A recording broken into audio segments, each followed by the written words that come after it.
नमस्कार मित्रांनो, स्वागत आहे तुमचे प्रीती अकॅडमी या आपल्या युट्यूब चॅनलवर। बघा, आपण इतिहास बघत होतो क्लास 8 याचा।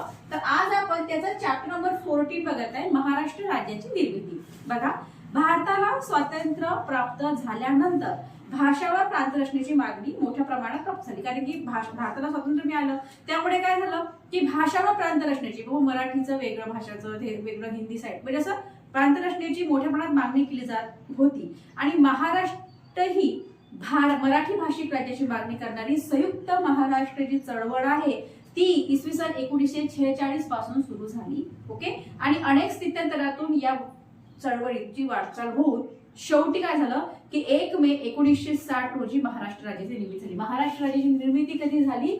1 मे 1960। कधी झाली? 1 मे 1960 मध्ये महाराष्ट्र राज्याची निर्मिती ही झाली। ठीक आहे, बघा लक्ष द्या। आता पुढे आपण सुरू करू पार्श्वभूमी करा। मराठी भाषिक लोकांच्या एकीकरणाचा विचार 20व्या शतकाच्या सुरुवातीपासून अनेक जाणकारांनी व्यक्त करण्यास सुरुवात केली। ठीक आहे, 1911 मध्ये काय झालं की इंग्रज सरकारला बंगालची फाळणी रद्द करावी लागली आणि त्या पार्श्वभूमीवर न ची केळकर यांनी लिहिले की मराठी भाषा बोलणाऱ्यांची सर्व लोकसंख्या एका अंमलाखाली असावी। ठीक आहे, आता लोकमान्य टिळकांनी 1915 साली भाषावर प्रांत रचनेची मागणी केली होती, परंतु त्या काळात भारताच्या स्वातंत्र्याचा प्रश्न अधिक महत्त्वाचा असल्याने तो प्रश्न मागे पडून गेला होता। मग 12 मे 1946 मध्ये बेळगाव येथे आयोजित केलेल्या साहित्य संमेलनामध्ये संयुक्त महाराष्ट्र संदर्भात महत्त्वपूर्ण ठराव हा मंजूर करण्यात आला।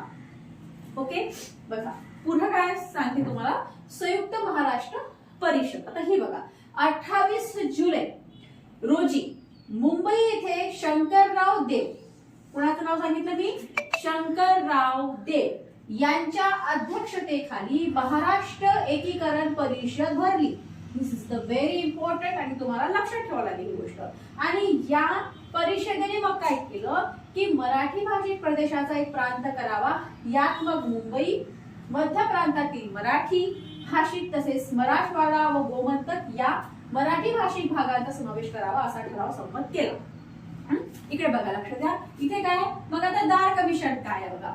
तर संविधान सभेचे जे अध्यक्ष होते ते कोण होते? राजेंद्र प्रसाद। मग यांनी काय केलं बघा, 17 जून 1947 रोजी न्यायाधीश कोण होते? न्यायाधीश एस के दार यांच्या अध्यक्षतेखाली भाषावार प्रांत रचनेसाठी मग दार कमिशनची त्यांनी स्थापना केली। मग काय झालं की 10 डिसेंबर 1948 रोजी मग दार कमिशनचा अहवाल प्रसिद्ध झाला, परंतु त्यामुळे काही प्रश्न सुटला नाही। जेपीव्ही समिती होती एक त्रिसदस्य समिती, भाषावार प्रांत रचना निर्माण करण्याच्या परिस्थितीचा अभ्यास करण्यासाठी मग काँग्रेसने काय केलं की 29 डिसेंबर 1948 रोजी एक समिती नेमली। मग यामध्ये कोण होतं की पंडित जवाहरलाल नेहरू होते, वल्लभभाई पटेल आणि पट्टभिसी तारामय्या यांचा समावेश होता। आणि या 3 सदस्यांच्या अध्यक्षावरून जेपीव्ही समिती ओळखली जाते। बघा, मी तुम्हाला परत समजावून सांगते सगळं पद्धतशीर, म्हणजे तुमच्या लक्षात येईल। बघा, आपण काय बघत आहोत, आपण क्लास 8 हिस्ट्री याचा चॅप्टर नंबर 14 महाराष्ट्र राज्याची निर्मिती हा आपण आता बघत आहोत। मग आता यामध्ये आपण काय बघितलं, पहिल्यांदा पार्श्वभूमी बघितली। पहिल्यांदा तर हे लक्षात ठेवायचं की महाराष्ट्र राज्याची निर्मिती कधी झाली? 1 मे 1960 ला। ओके, मग आणखी एक गोष्ट याच्यामध्ये लक्षात ठेवायचं आहे आपल्याला की संयुक्त महाराष्ट्र चळवळ ही इसवी सन 1946 पासून सुरू झाली, हे सुद्धा लक्षात ठेवायचं। ठीक आहे, आता बघा काय झालं की मराठी भाषिक लोकांच्या एकीकरणाचा विचार जो आहे तो 20व्या शतकाच्या सुरुवातीपासून अनेक जाणकारांनी करण्यास सुरुवात केली। मग आता 1911 मध्ये काय झालं की इंग्रज सरकारला बंगालची फाळणी रद्द करावी लागली। ओके, मग आता या पार्श्वभूमीवर काय झालं की जे न ची केळकर होते, यांनी असं लिहिले की मराठी भाषा बोलणाऱ्यांची सर्व लोकसंख्या एका अंमलाखाली असावी। आणि लोकमान्य टिळक जे होते त्यांनी काय केलं की 1915 सालीच त्यांनी भाषावार प्रांत रचनेची मागणी केली होती, परंतु काय होतं माहिती आहे का की त्या काळामध्ये काय होतं की भारताच्या स्वातंत्र्याचा प्रश्न जो होता तो जास्त महत्त्वाचा होता, त्यामुळे काय झालं की हा प्रश्न मागे पडला।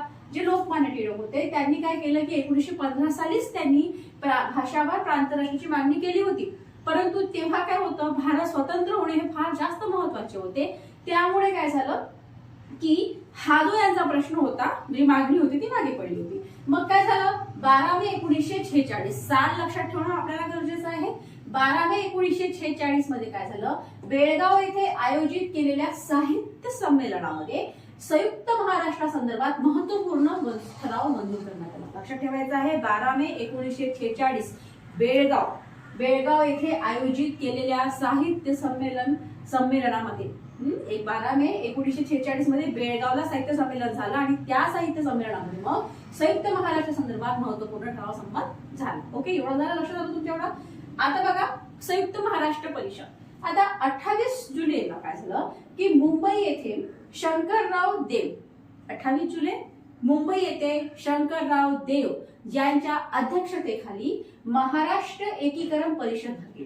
काय सांगितलं मी, 28 जुलैला मुंबई येथे कोणाच्या अध्यक्षतेखाली, तर शंकरराव देव यांच्या अध्यक्षतेखाली काय झालं, महाराष्ट्र एकीकरण परिषद ही भरली.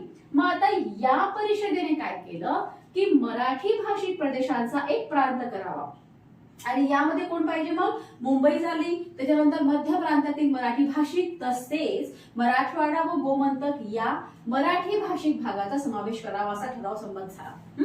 बघा लक्ष द्या, मी परत सांगते, संयुक्त महाराष्ट्र परिषद 28 जुलै मुंबई येथे शंकरराव देव यांच्या अध्यक्षतेखाली काय झालं की महाराष्ट्र एकीकरण परिषद झाली आणि त्यामध्ये असा ठराव संमत झाला की बाबा मराठी भाषिक प्रदेशाचा एक प्रांत करावा. मग यात कोण कोण पाहिजे, मग मुंबई पाहिजे, मध्य प्रांतातील मराठी भाषिक तसेच मग तुमचं मराठवाडा झालं आणि गोमंतक, तर या मराठी भाषिक भागाचा समावेश करावा असा ठराव संमत झाला. मग आता इकडे दार कमिशन आहे. दार कमिशन मध्ये काय होतं की संविधान सभेचे जे अध्यक्ष आहे कोण आहे, डॉक्टर राजेंद्र प्रसाद, ठीक आहे ना, हे होते. मग यांनी काय केलं की 17 जून 1947 रोजी न्यायाधीश, कोणते न्यायाधीश, S.K. दार, ओके, यांच्या अध्यक्षतेखाली काय झालं की भाषावार प्रांत रचनेसाठी दार कमिशनची स्थापना केली. कुणी केली, डॉक्टर राजेंद्र प्रसाद यांनी काय केलं, 17 जून 1947 रोजी न्यायाधीश कोण होते, S.K. दार यांच्या अध्यक्षतेखाली भाषावार प्रांत रचनेसाठी दार कमिशनची स्थापना केली. मग काय झालं की 10 डिसेंबर 1948 रोजी काय झालं की दार कमिशनचा अहवाल प्रसिद्ध झाला, परंतु प्रश्न त्यामुळे सुटला नाही. मग परत एक समिती झाली, ती कुठली आहे, JVP समिती, 30 सदस्य समिती होती. मग आता भाषावार प्रांत रचना निर्माण करण्याच्या परिस्थितीचा अभ्यास करण्यासाठी मग काँग्रेसने काय केलं, 29 डिसेंबर 1948 ला एक समिती नेमली. कारण की दार कमिशन फेल होऊन गेलं होतं. मग JVP समिती, 30 सदस्य समिती झाली. मग भाषावार प्रांत रचना निर्माण करण्यासाठी परत काँग्रेसने काय केलं की 30 सदस्य समिती निर्माण केली. मग काय झालं की यात पंडित जवाहरलाल नेहरू होते, वल्लभभाई पटेल होते आणि पटभी सीताराम रामैया यांचा समावेश होता. मग या 3 सदस्यांच्या नावावरून काय झालं की हे JVP समिती अशी म्हणून ओळखली जाते. ठीक आहे, आलं लक्षात तुमच्या. आता या समितीने परत काय काय केलं हे आपण नेक्स्ट व्हिडिओ मध्ये बघूया. ठीक आहे, थांबूया आपण. थँक्यू.